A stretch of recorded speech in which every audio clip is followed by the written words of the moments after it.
Hello everyone and welcome aboard the home of the Hype Train and its dedicated football team, Hype Train FC. It's the team's 10th competitive outing of the season and the latest game in our Sunday League journey, with the team hosting FC Woodley in the second round of the John Lustard Cup down at Calcot Recreation Ground.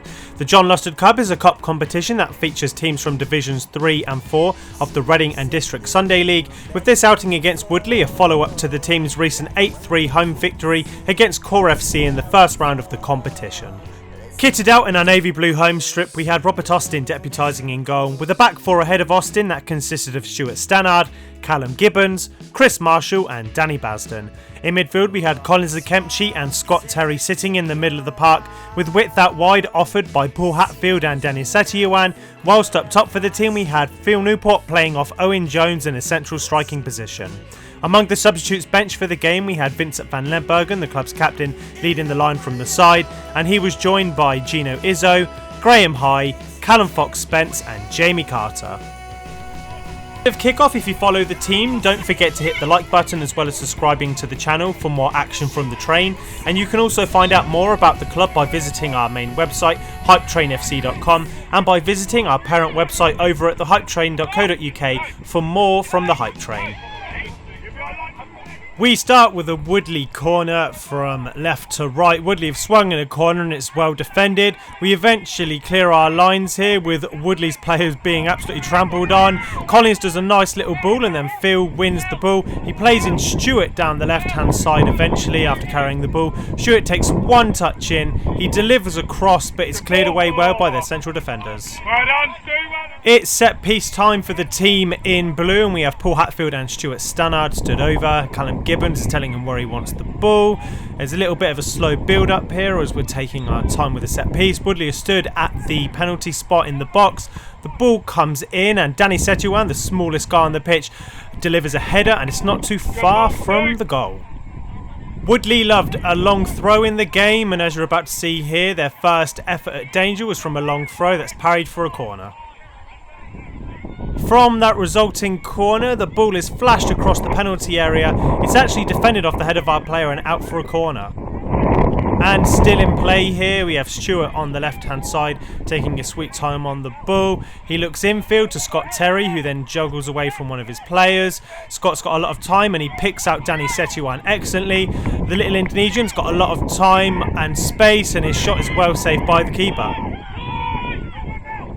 As you can hear, the churmurings of young kids playing kids football on the pitch next to us. Woodley are taking their time with the long throw in. They're assessing their options before the ball comes into the box. It's nodded on and then headed towards goal and it flashes past the far post. Stuart has a throw in down the left hand side and it's flicked on into the penalty area by one of the Woodley players. Owen Jones does well to head the ball into an area. Woodley tried to clear their lines but Scott Terry and Phil Newport are at hand to put some pressure on. It's actually Danny Setiyuan that wins possession of the ball. He's brought down in the box and Owen unleashes a shot and it's not too far wide. There was a lot of pressure in a scrappy bitty game so far and it's from a goal kick that actually yields our best opportunity so far. Phil picks up the loose kick from the keeper, plays it into Scott, who takes a shot outside the penalty area, buries it into the corner, and we have a 1-0 lead. Well done, Scotty, well done, Phil. It's immediately from kickoff that Woodley have another scare, and it starts when they pass it to their left back here. Phil Newport's putting the squeeze on them and they actually lose the ball. Owen Jones does a first time shot and it's wide of the left post. Now the ball's in on a throw-in on the right-hand side here as we're working the channels. The ball is eventually fed across the pitch and it comes up to Paul Hatfield. Paul's got an overlapping run by Stuart Stannard. Paul goes for the cross and it falls up to Phil from the penalty spot and his loose header is collected by the keeper. And from that exact moment, Woodley's keeper goes long and there's a bounce. The ball eventually comes out to the edge of the box and there's a flash of a shot and it's over and we've been given a massive let-off. Now from a Woodley set piece in the second half here, they're going from right to left. They're 1-0 down and we clear the ball. It's eventually come out, they win the second header and there's a flash of a shot at goal but it's collected by myself in the sticks.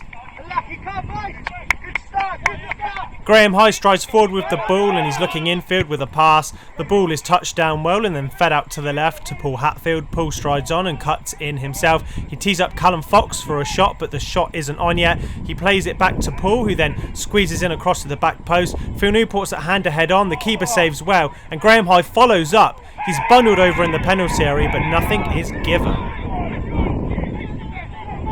There are now calls of man on as the ball is fed back to Danny Basden, who does well to communicate with his team.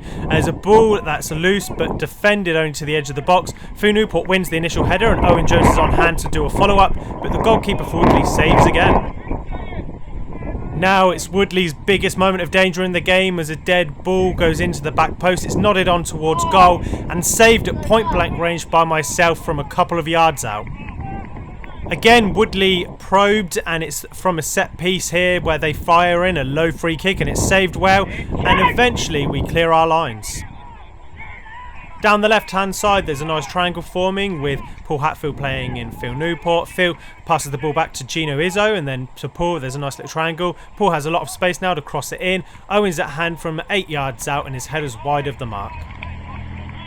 In this back and forth contest, Woodley were unlucky really not to be back in the game, but it's competitive nonetheless. And the game is really opening up now in the second half as Phil Newport dinks the ball over a couple of Woodley players. He's not going to stop his run, and at the edge of the box he gets in a shot, but there's some good defending to deny the effort on goal. Time for some more trouble from a long throw, and it's heaved into the box. It goes pretty much to the 6-yard line and it bounces all the way through. A Woodley player tries to get a head on it, but it isn't on target. And now Stuart Stannard's over a free kick for the team in blue. Callum Gibbons misses the initial header just as Woodley scrape by. Woodley have put the squeeze on themselves with the team unable to clear their lines from a defensive point of view, with a couple of players bringing down Gino. Gino though doesn't win a foul and Stuart then gets kicked. There's a play on as Woodley stride into the penalty area. They somehow go for a shot and it's really bad. Last calling for the team and it's down the left hand side where Scott Terry picks up the ball. Terry flicks the ball up and over a couple of players. He does well here to feed Owen with the head. Owen then returns the ball to Scott. He strides into the penalty area. He buries the finish. The team have a 2-0 lead and it advances the team to the next round of the John Lustard Cup. With the full-time whistle blown, a brace of goals by Scott Terry, one in either half in what was a gritty game on a bobbly pitch, saw us over the line against Woodley, though there were moments from the visiting side that could have seen them equalise themselves and take control of the game. In the quarter-finals, we were set to play Reading United away from home in early December, which was going to be a massive cup clash between two teams that were leading the chase in RDSL Division 4. Next up for the club, we turn our attentions to 2 weekends of Saturday football, with the team hosting North Bucks League outfit Lambourne Sports FC in the first round of the Charles Twelftree Trophy, a Bucks and Bucks FA County Cup competition. As ever, until next time, believe the hype.